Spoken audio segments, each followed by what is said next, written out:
하나님께서 주시는 본문 말씀 세 구절이니까요. 번갈아 가며 읽어야겠죠. 세 구절이니까.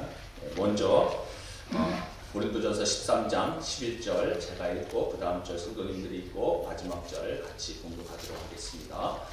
내가 어렸을 때에는 말하는 것이 어린아이와 같고 깨닫는 것이 어린아이와 같고 생각하는 것이 어린아이와 같다가 장성한 사람이 되어서는 어린아이의 일을 버려놓으라. 우리가 지금 얼로 보는 것 같이 미안하나 그때는 얼굴을 대하여 볼 것이요 지금은 내가 부분적으로 하나 그때는 주께서 나를 아신 것 같이 내가 온전히 아니하라. 그런즉 믿음, 소망, 사랑 이 세 가지는 항상 있을 것인데 그 중에 제일은 사랑이다. 아멘. 할렐루야. 지난주 말씀에 자기를 드러냄으로써 교회가 분란과 분쟁을 겪었다 말씀드렸습니다. 세상적인 자기 자랑은 어느 단체든지 교회 안에서도 분란을 일으키게 되죠.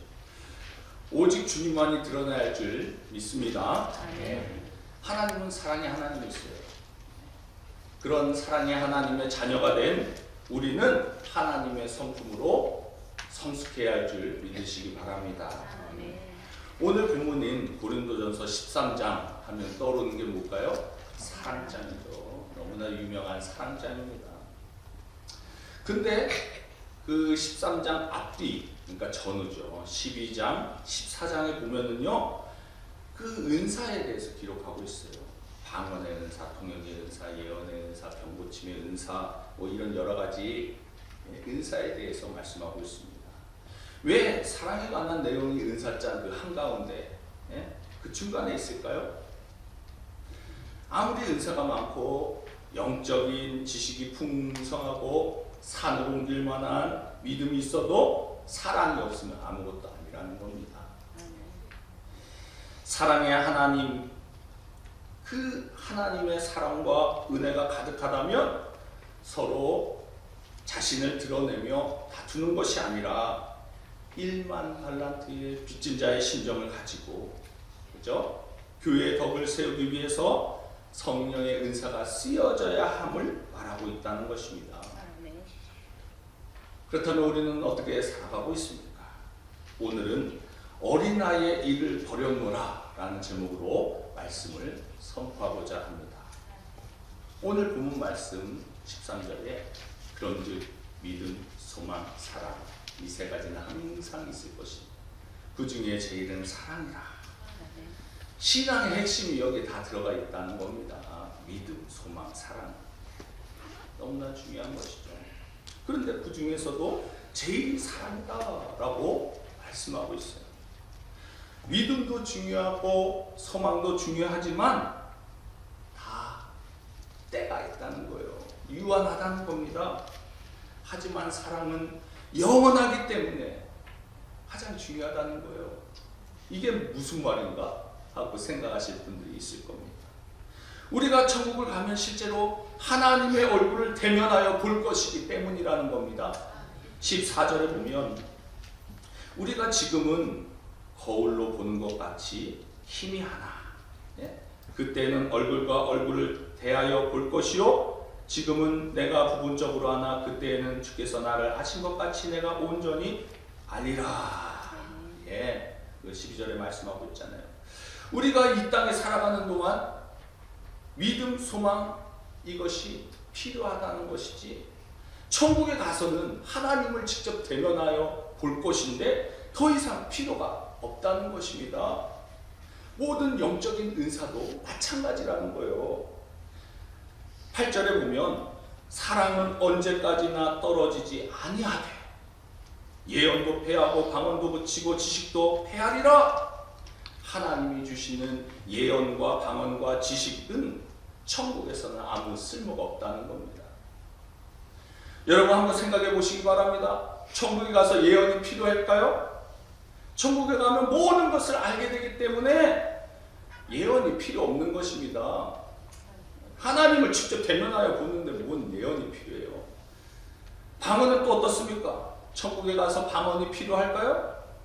주님과 직접 대면하여 대화하는데 무슨 방언이 필요합니까? 그렇다고 하나님에 대하여 아는 지식이 필요할까요? 아니, 모든 것을 다 알게 될 터인데 그 상태에서 지식도 천국에서는 필요가 없을 것이라고 생각하는 거죠.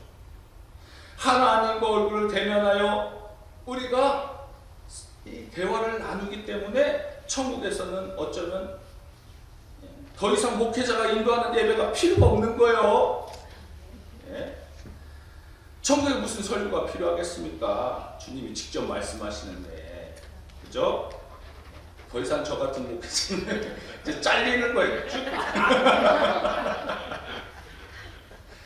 일시적인 세상 살아가는 동안 예배와 말씀을 통해서 우리가 믿음도 생기고 소망도 생기고 사랑도 생기는 것이지, 천국에서는 저 같은 목회자는 실업자가 되는 겁니다. 결국 남는 것은 무엇입니까? 사랑이라는 거예요. 사랑의 교제만이 있는 줄 믿으시기 바랍니다. 하나님과 영원한 사랑, 성도 간의 영원한 사랑, 믿음, 소망, 사랑 중에 제일은 사랑이라 오직 사랑만이 남게 됩니다. 할렐루야. 따라서 우리는 이런 것을 알고 영적으로 성숙한 자가 되어야 한다는 것입니다.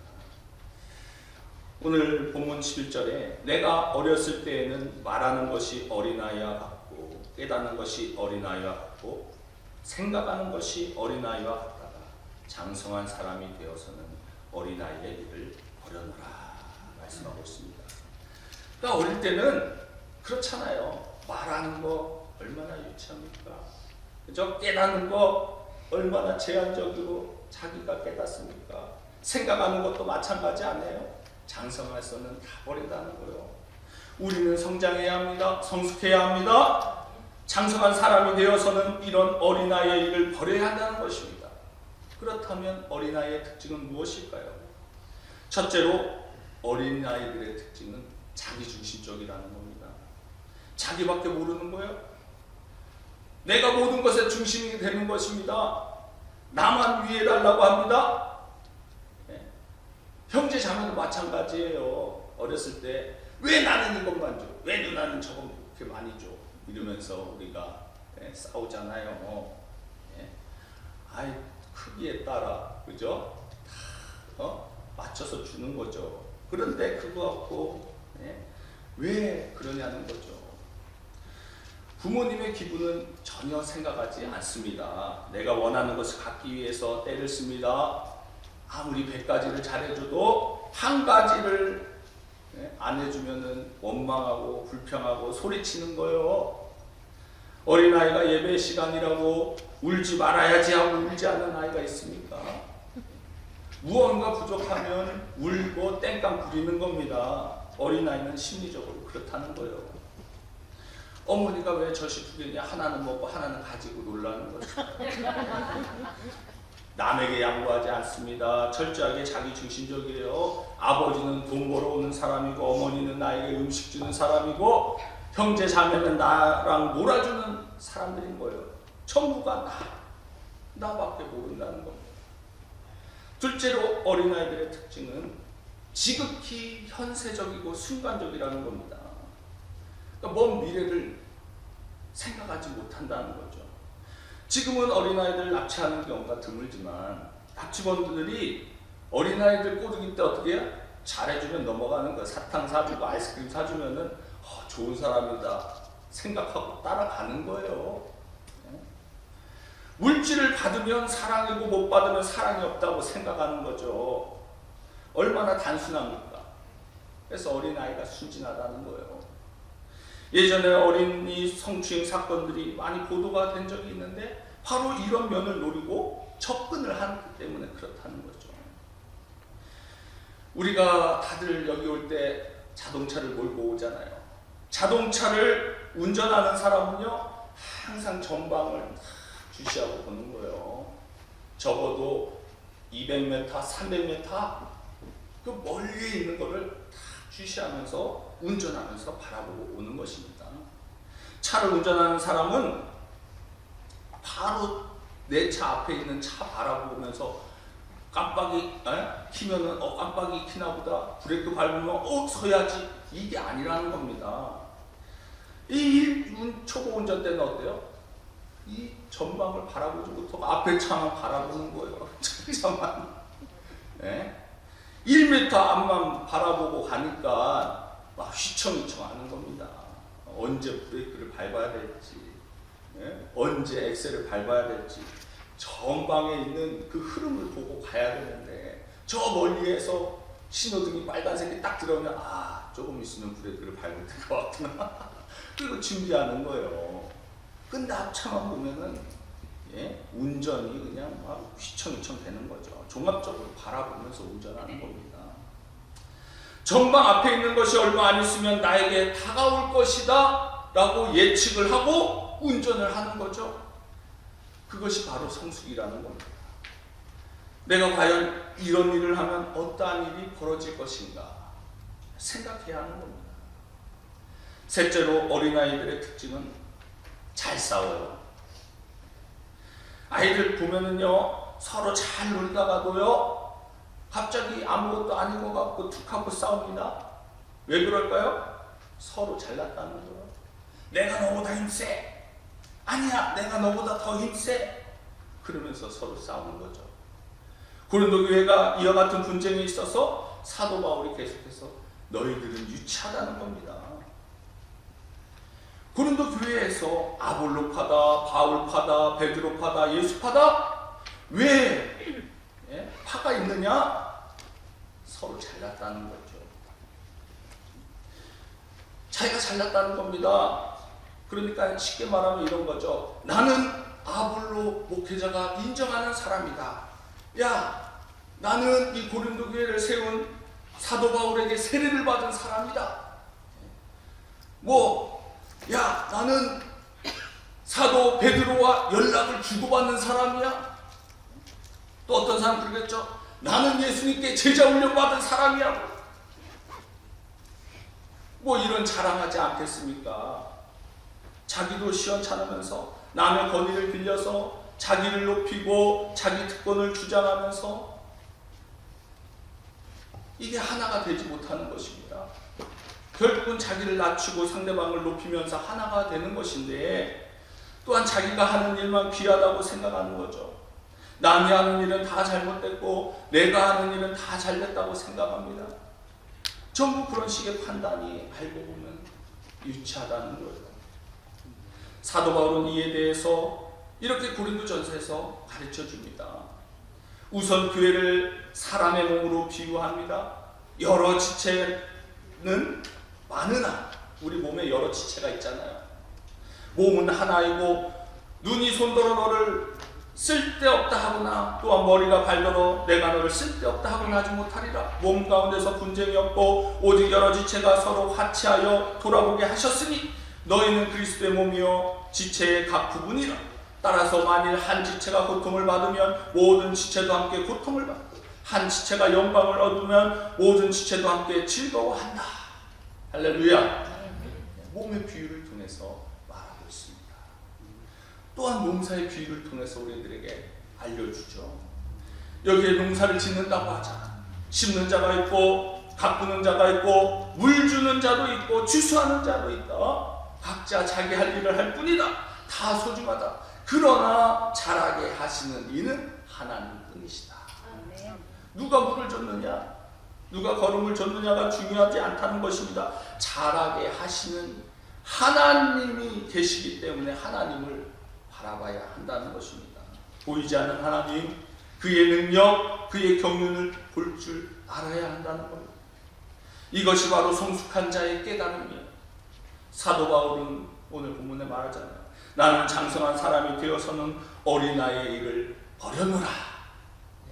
유치하고 분쟁하고 잘난 척하고 비판하고 이런 시시한 것들 다 버려놓으라 말하고 있습니다. 그렇다면 이런 어린아이의 일을 버리고 성숙하려면 어떻게 해야 할까요? 사도 바울은 본문 말씀에서 성숙에 대한 정의를 바로 사랑에 있다고 보고 있어요. 내 사랑이 무엇이고 내가 어떤 사람을 사랑하고 내가 사랑하는 그 사랑에 대한 이해가 무엇이냐? 유치한 사람은 어떻습니까? 사랑받는 것만을 생각합니다. 성숙한 사람은 사랑받기보다는 사랑하는 것을 생각합니다. 사랑받고 안 받고는 중요하지 않다는 거예요. 사랑하는 것을 중요하게 생각합니다. 그것도 높은 차원에서 생각하는 거예요. 때로는 상대방이 이해하든지 못하든지 때로는 오해를 하더라도 멀리 내다보면서 언젠가는 다 알게 될 때가 올 것이다. 그러면서 사랑하는 거예요. 이게 무슨 사랑이요? 아가페 사랑이죠. 어디에 우리가 흔히 볼 수 있습니까? 부모의 사랑이 그와 같다는 겁니다. 부모의 사랑이 이와 같습니다. 그래서 어리고 철없는 사춘기 시절 사람들은 어떻습니까? 사랑에 대한 깨달음이 없기 때문에 주변에 있는 사람들에 대한 소중함을 잃어버립니다. 가까운 부모 형제들에게 막 대하는 것을 보게 되죠. 유치한 사람은 말이 유치하고 행동이 유치하고 생각이 유치하고 전부 유치하죠. 그러나 성숙한 사람은 생각하는 것, 이해하는 것, 말하는 것, 행동하는 것이 다 높은 수준과 성숙한 수준에 있게 마련입니다. 미국의 사회심리학자인 고든 윌러드 울퍼트가 쓴 Pattern and Growth in Personality라는 책에 성숙에 대해 몇 가지를 지적하고 있습니다. 그 중에 하나가 성숙이란 자아감의 확대를 의미한다. 이렇게 말합니다. 즉 나라고 하는 존재가 나 하나만이 아니라는 거예요. 점점 퍼져나가는 거예요. 내가 나 하나가 아니라는 것을 알게 됩니다. 즉 우리는 도움을 주고 도움을 받는 존재라는 거예요. 이제 어린아이들이 처음에는 나 혼자인 줄 알았는데 그러나 크면서 주변 사람들을 알게 됩니다. 부모가 있고 내가 있고 형제 자매들이 있고 내가 있는 거예요. 나라고 하는 존재인식이 점점 커지는 거죠. 여기에 가정이 있고 나라가 있고 하나님의 뜻이 있잖아요. 이 자감이 점점 확장되어서 그 뜻에서 나를 생각하게 되는 것입니다. 얼마나 크게 생각하느냐가 중요하죠. 그래서 내가 편하고 불편하고가 중요한 것이 아니라 보다 더 넓은 의미의 자기 자신을 생각하는 것이죠. 그리고 다른 사람을 따뜻하게 대하면서 저 사람이 편해야 내가 편한 것이고 아내가 편해야 내가 편한 것이고 남편을 기쁘게 해야 내가 기쁘게 되는 것입니다. 아내가 편해야지, 남편이 편해야지, 그렇죠? 힘들게 하면서 자기는 행복하게 해달라고 하면 되겠어요? 누구를 슬프게 하고 누구를 아프게 하고 내가 절대로 행복할 수 없다는 것입니다. 그러니까 차라리 내가 좀 손해를 보더라도 다른 사람을 이롭게 하는 것이 좋은 이웃관계를 이루면서 비로소 내가 편할 수 있다는 것을 알게 됩니다. 이게 큰 사람이요 성숙한 사람입니다. 가령 남에게 손해를 끼치면서도 나는 행복할 수 있다 생각하는 사람들은요 미성숙한 사람입니다. 유치한 사람입니다. 흑백 논리에서 벗어나지 못하는 유치한 성격이라는 거예요.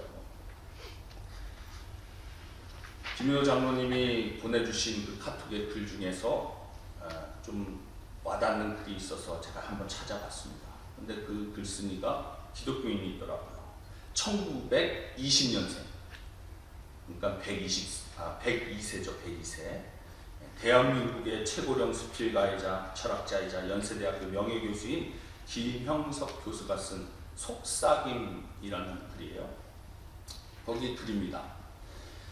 생명보다 더 귀한 것이 뭘까요? 나이가 드니까 나 자신과 내 소유를 위해 살았던 것은 다 없어집니다. 남을 위해 살았던 것만이 보람으로 남습니다. 만약 인생을 되돌릴 수 있다면 60세로 돌아가고 싶습니다. 젊은 날로는 돌아가고 싶지 않아요. 그때는 생각이 얕았고 행복이 뭔지 몰랐으니까요. 65세에서 75세까지가 삶의 황금기였다는 것을, 그 나이에야 생각이 깊어지고 행복이 무엇인지, 세상을 어떻게 살아야 하는지를 알게 되었습니다. 나이가 들어서 알게 된 행복은 사랑하는 사람을 위해 함께 고생하는 것, 사랑이 있는 고생이 행복이라는 것, 맑은 정신 상태로는 잘 가본 적이 없는 경지, 육신의 나이가 거의 100세에 다다르는 한석학이 후배 60, 70대 젊은이들에게 이야기합니다. 살아보니 지나고 보니 인생의 가장 절정기는 철없던 청년 시기가 아니라 인생의 매운맛, 쓴맛 다 보고 무엇이 참으로 좋고 소중한지를 진정 음미할 수 있는 시기, 60대 중반, 70대 중반이 우리 인생의 절정기입니다. 그렇구나. 나의 인생은, 우리의 인생은 아직도 진행형이고 상승기, 절정기인 것을 누가 함부로 인생의 노새를 논하는가? 인생의 수레바퀴, 인생의 드라마가 어떻게 돌아갈지 또한 알 수 없지요. 그게 삶이고 인생입니다. 여러분, 인생의 매운맛, 쓴맛 다 보고 무엇이 참으로 좋고 소중한지를 진정 의미할 수 있는 시기인 60대, 70대 중반이 우리 인생의 절정이라는 거예요. 102세 된 석학이 젊은이들에게 알려준답니다. 아멘. 왜 안 왔어요? 사랑하며 사실 수 있기를 바랍니다. 네. 60대, 70대가 어때서? 사랑하며 베풀며 살기에 아주 좋은, 딱 좋은 나이입니다. 할렐루야. 네. 무디 선생은 이렇게 말씀하고 계십니다. 사람을 평가할 때 그 사람이 얼마나 많은 종을 거느리고 살았느냐 하는 것은 중요하지 않고, 얼마나 많은 사람을 바르게 섬겼느냐 하는 것이 그 사람의 성숙도를 말해주는 것이다. 이렇게 말씀합니다. 장성한 사람이 되어서는 어린아이의 일을 버려놓으라. 여기서 장성한 사람이라는 말에 깊은 뜻이 있습니다. 어떻게 성장하는 것입니까? 하나님께서 우리를 어떻게 성장하도록 키워가고 계십니까? 많은 환난과 시련을 통해서, 그리고 말씀을 통해서, 성령을 통해서 많은 사람들을 만나면서 우리는 성장해 갑니다. 하나님의 살아계심을 경험하는 거예요. 평안하고 안일한 가운데서는 성장할 수 없습니다. 비바람을 많이 맞은 나무라야 튼튼한 나무가 됩니다. 인격도 많은 환난과 시련을 겪을수록 높은 수준의 성장을 하게 되는 것입니다. 이렇게 크게 성장한 그 사람은 유치한 것을 버린다고 말씀합니다. 큰 것을 발견한 사람, 참 사랑을 발견한 사람, 그 사람들은 모두 유치한 것으로부터 벗어나는 거예요. 그리스도를 발견한 사람은 전에 소중히 여기던 모든 것을 다 버리는 것입니다. 사도 바울은 말합니다. 내가 그리스도를 알고 그리스도를 발견하고 나니까 전에 소중한 것들을 다 버리노라. 아멘. 분투와 같이 해로운 것을 여긴다는 거예요. 어린아이를 다 버렸습니다. 십자가 사랑에 대한 이해와 그 거룩한 말씀 속에서 성숙한 그리스도인이 나타나게 되는 것입니다.